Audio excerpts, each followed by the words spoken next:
Hi అండి, welcome back to Sridevi గుమ్మడి. ఈరోజు నేను మనందరికీ ఎంతగానో ఉపయోగపడే కొన్ని టిప్స్ చూపించబోతున్నాను. టిప్స్ చూస్తూ ఒక లైక్ ఇవ్వటం మర్చిపోవద్దండి.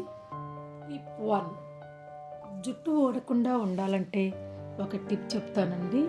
ఉల్లిపాయలను శుభ్రంగా కడిగి అరగంట నాననివ్వాలి. నానాక కట్ చేసుకొని పైన పొట్టును తీస్తాం కదండి, ఆ పొట్టు నానబెట్టిన నీళ్ళతో సహా స్టవ్ మీద పెట్టి సగం అయ్యే వరకు మరిగించాలి. పొట్టే కదా అని ఈజీగా తీసుకోవద్దండి. మరుగుతుంటే ఇల్లంతా ఘాటు వాసన వస్తుంది. ఉల్లి జుట్టుకు చాలా మంచిది కదండి.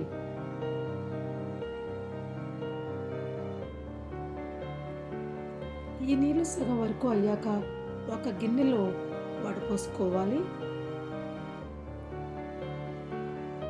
ఈ నీళ్ళు ఆరిన తర్వాత బాటిల్లో పోసుకుంటే 15 రోజుల వరకు నిల్వ ఉంటాయి.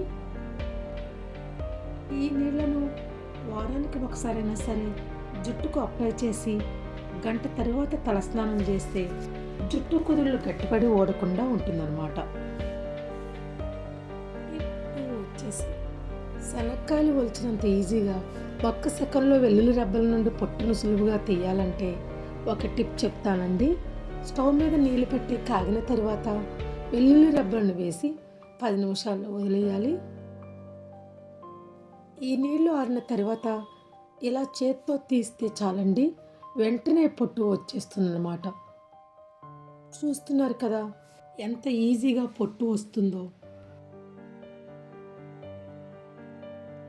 గోల్డ్ పుట్టే వరకు తీసే అవసరం లేకుండా ఈజీగా సెకండ్స్లో పుట్టు తీసుకోవచ్చు అన్నమాట. మీరు ట్రై చేయండి.